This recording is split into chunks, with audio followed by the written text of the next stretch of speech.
Hey, hey.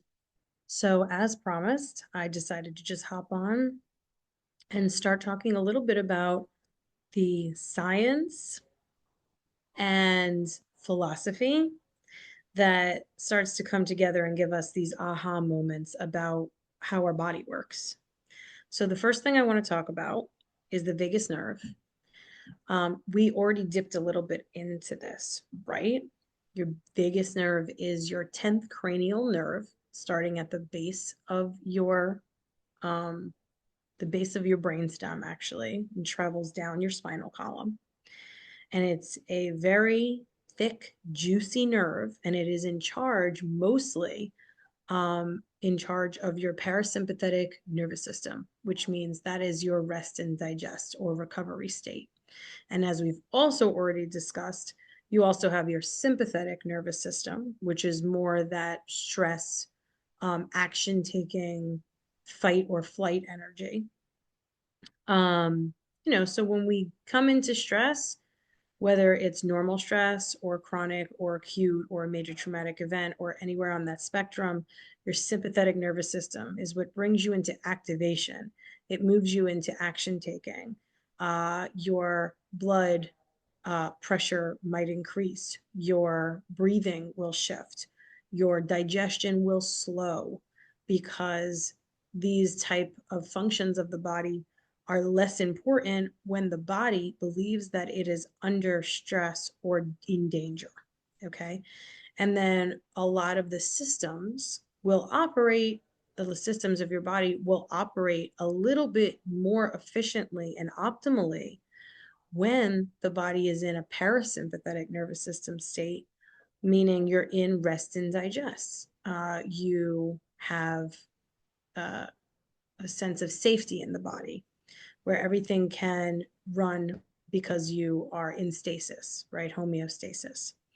Um, the body will always find ways to find homeostasis. And here's the thing: if, whether it is on a physical or emotional level, the body finds that there is chronic levels of stress, whether that is due to your job, whether that is due to your relationships, whether that is due to parenting, whether that is due to your actual physical safety, right? Maybe the environment that you are living in is legitimately unsafe. Maybe the interactions that you need to have on a daily basis do not elicit a feeling of safety in your body that could again be physical danger that you're in or perceived emotional stress and danger based on either actively not getting your needs met and not being able to express yourself or the perception that you are not able to get your needs met. Either one will have the same effect, right? So I'm just recapping that quickly as far as stress, rest and digest, versus your fight or flight or your stress response, sympathetic versus parasympathetic. And now we can look at a few slides that will actually sort of visualize this. Then we're going to take it a step further into the subtle body. So, of course, bringing yoga back into the picture for just a moment here. Okay, so bringing you up a little bit.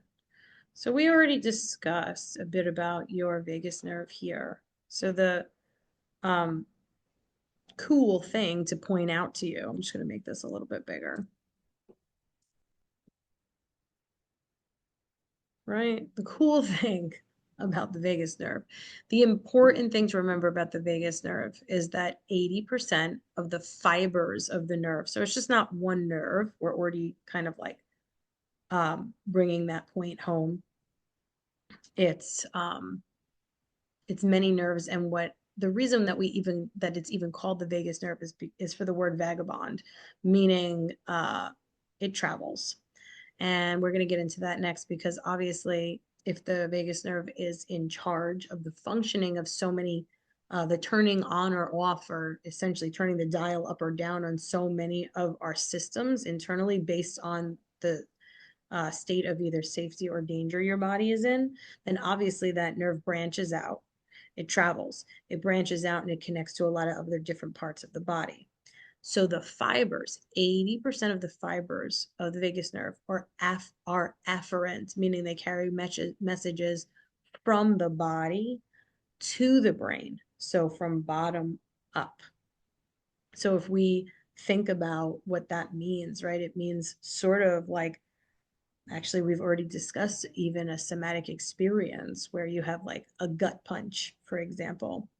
Um, it's really no surprise that a lot of these expressions that we use to describe a way that a certain experience might make us feel, if we're not talking about the actual emotion that's coming through in that experience, a lot of times we have an expression to describe somatically what it feels like in the body.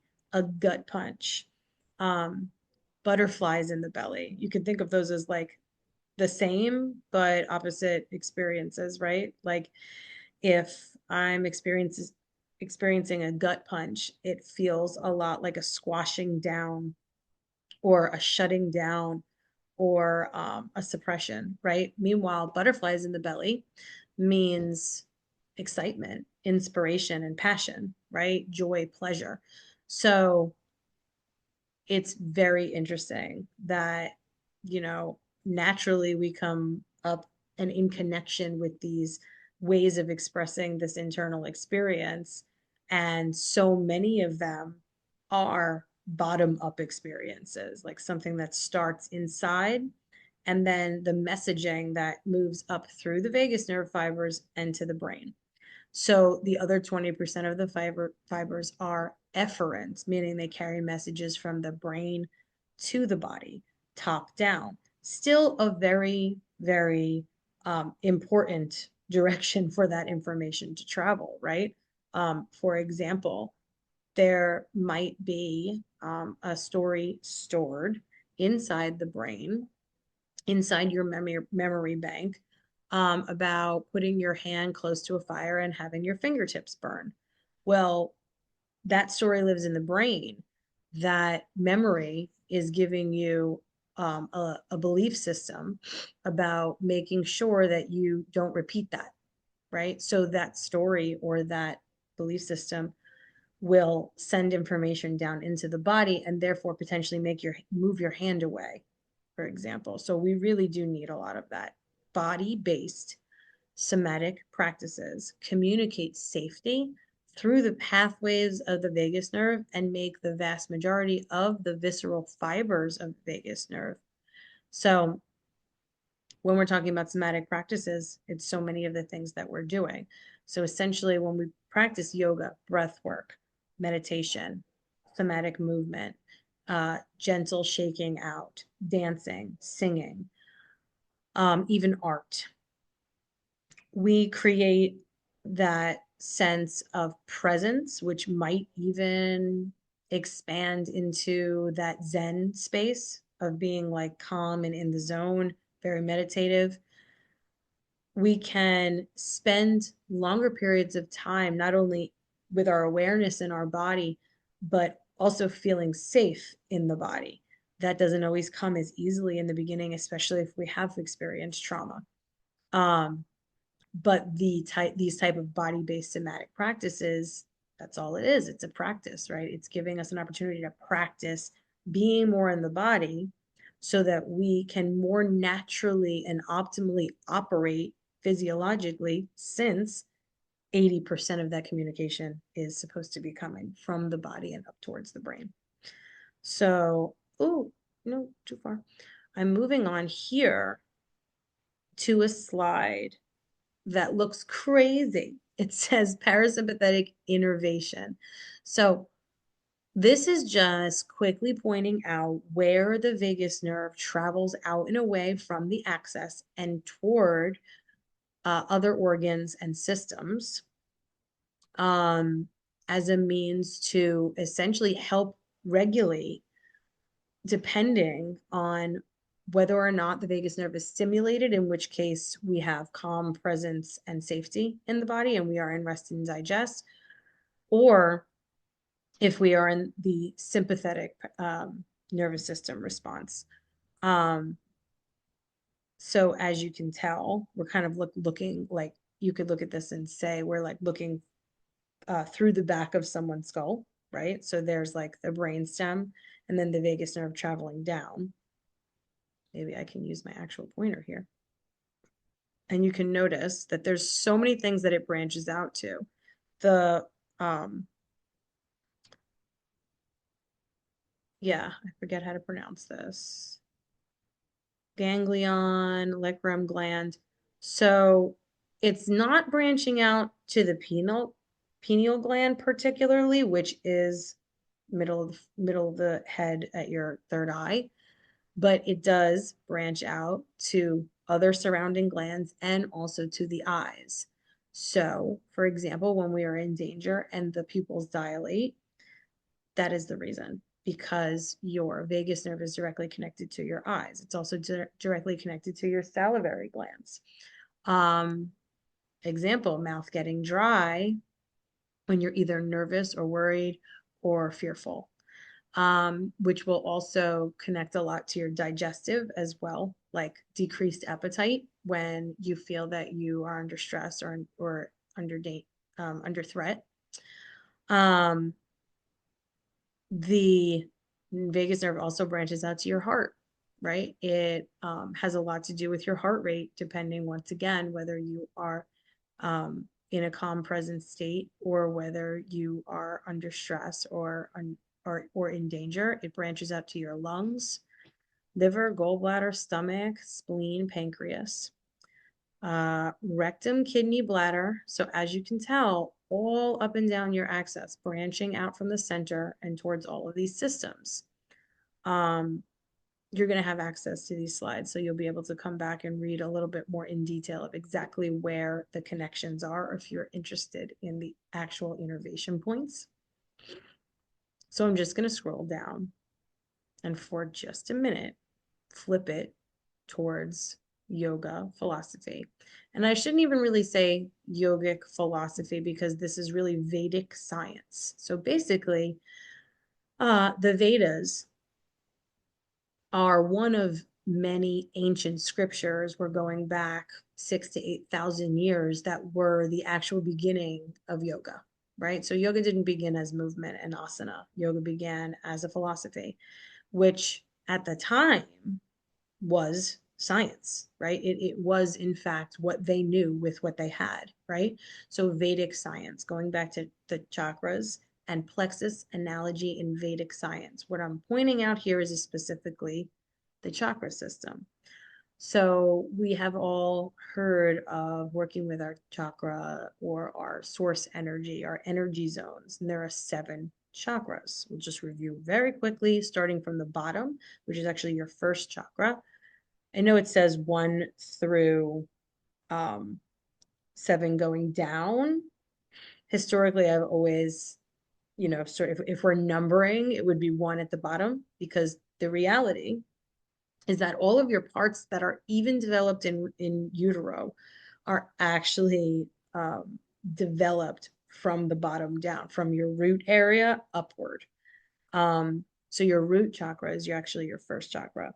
This says Muladhara, which is the Sanskrit survival physical needs. So that root chakra, right? The reason we call it root is it's connecting your foundation. It really is the energy that governs your sense of safety. And that isn't just your physical safety in the present moment. It's actually your safety to exist and survive and to have your needs met. So it's part of why we work on the pelvis so much in our yoga, right? Because we can't really, and you can go back to the Maslow's hierarchy of needs, we can't really expand into living authentically and expressing ourselves and manifesting and all of this good stuff if we don't even feel safe to be here in this body at this moment. So we really ground as much as possible via all of these practices. The next chakra is our sacral chakra. This is your emotional balance, sexuality, and procreation energy. So I like to say creation energy, right? So this is like especially for the feminine body. We actually create from this womb space, but it's also where our intuition lives. So there's a lot of emotion there. And it's really important to stay balanced again. So it's basically not at the very base of the body, which is um, generally all the way down at the base between your most delicate parts would be that root chakra. And then right above that would be actually below the navel, but above that in your womb space would be your sacral chakra. Above that, just moving through quickly, your solar plexus, which is above the navel. Solar is really the optimal word, your personal power, your self-will. So you could think about like your personal power, your purpose, your light, the space from which you shine, right? Your heart chakra, right at your the energy zone is really right near your sternum, right at the center of your chest. So you can really think about the energy there being more about the lungs and the heart, right? The entire system at your center. Um, you can actually look to the right at the similar graph that's actually letting you know what the systems are here that are associated with each chakra. So as we go through, we're at the heart for now. As I mentioned, it's actually your cardiac plexus. So it's really inclusive of not only your heart and your thymus, but your lungs, your rib cage, and all of that. Um, Moving upward, the next chakra is your throat chakra, communication, self-expression. And the throat chakra connects to your thyroid and your, uh, I can't even say it, pharyngeal plexus. Um, all sorts of connections happening through the vocal cords, through the jawline, um, moving upward, your brow chakra or your third eye does in fact connect to the pineal gland, pituitary gland, and moving upward to your crown chakra, which actually is just elevated above the tip top of the head. Also connection to your carotid plexus and your pineal gland. But your crown chakra is more the energy of sort of your higher self, or potentially depending on, you know, what suits you, your connection to what is beyond you, whether that is your ancestors, God, source, the universe, your spirit, animals, your guides, whatever, you know, sort of falls good for you. So this particular chart on the right, I have brought down right next to the parasympathetic innervation chart, just for funsies, to draw the connection between the fact that the vagus nerve travels all the way up and down. So I mentioned how, you know, our chakras and our energy zones is really based in Vedic science, right? 6 to 8,000 year old ancient scriptures. That was what um, the, you know, fathers of this science and this philosophy decided was really just felt right, based on the science and actual information that they had. And then we zoom all the way forward to, we know that our vagus nerve travels up and down the axis of our body, is a major part of the central nervous system, branches out to all of these areas that are clearly so much in association with all of the organs and systems that each chakra and energy zone governs and connects to. Um, I will leave that with you as yet another opportunity to just put that in your purse. And for me, it was always about this beautiful connection between the fact that um, we can, you know, very noticeably feel sometimes that there are different areas of the body that will be affected by different experiences that we go through. There is, once again, a reason why we say butterflies in the belly, a lump in the throat, um, a tension headache, right? Tension, pressure, you know, we really do experience somatically and from a body, a very present in the body connection, so many of these things that are, of course, associated with the organs and the systems that are in these areas of the body. So it's really hard to say that the shift in energy in the body isn't therefore directly sticking, moving in and through the energy, but also through our tissues and through our systems and actually affecting and creating symptoms in these areas of the body. And then we look at the vagus nerve and we can tell that it actually branches out and it actually connects to all of these glands and organs and systems that are clearly directly in line with the energy zones. Um, so yeah, wanted to pass this information on. If you have any questions or comments or, excited, geeky moments like I tend to have about this, please do drop your shares in our WhatsApp group. Okay, talk to you soon.